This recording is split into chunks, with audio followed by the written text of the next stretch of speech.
I got the chance to take the pod for a test drive around the facility, and while inside, I have to admit, it was pretty cozy. Well, if you take a look behind me, you can see that crews are still working on the scene of an apartment fire. Now, this is as of yesterday, my fiance, Chloe.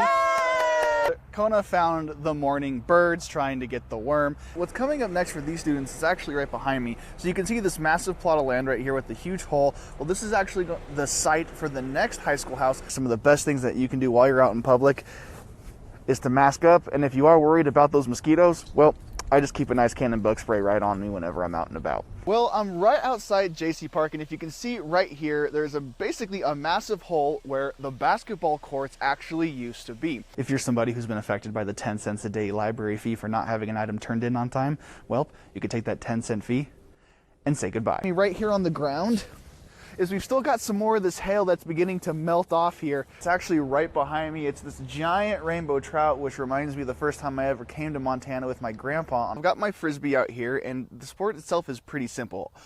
There it is. Hey, I like it, Forrest.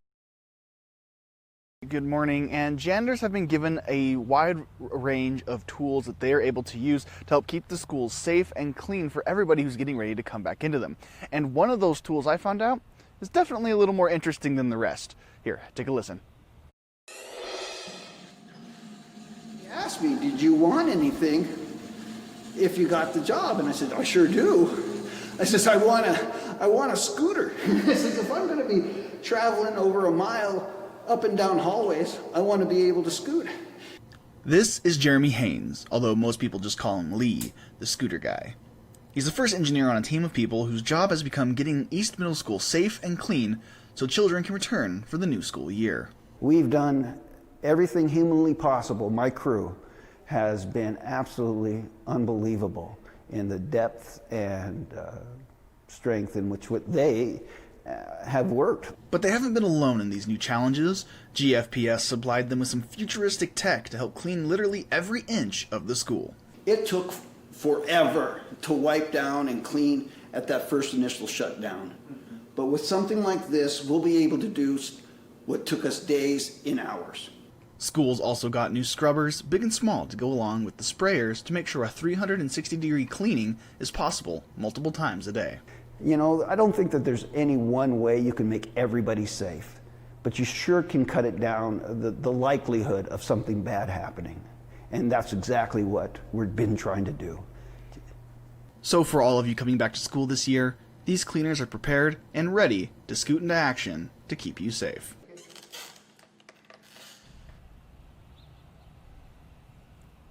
I had a great time getting to know Lee and just learning about all of the different things that are going into keeping the schools safe and getting them ready for when everybody comes and returns. Reporting in Great Falls, I'm Forrest Allread. Wake up, Montana. For Great Falls Superintendent Tom Moore, there's still one question on his mind. It was, what are you going to do if somebody dies of COVID? One of our students or one of our teachers.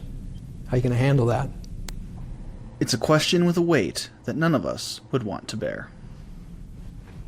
I pray every day that we don't have to deal with that in this school district. I've been praying that prayer as an educator for a long time. But with a massive team effort from people across the city, the schools are prepared for the students to come back. If you're not feeling well, this isn't the time to be a tough guy and say, well, I'm going to power through this cold or sore throat. You need to stay home and not spread those germs. Meaning it's the responsibility of the individual to take care of the group through self-care and checking to prevent cases and the spread of the coronavirus. So hopefully we don't have to answer that one question. It's one of those things that keeps me up at night as a educational leader and as an educator, as a parent and as a community member. I hope we don't have to deal with that. But that's a question that's been asked, that's been plaguing me. Yeah. The first day of school in Great Falls is Wednesday the 26th. Reporting in Great Falls, I'm Forrest Allread, Montana, right now.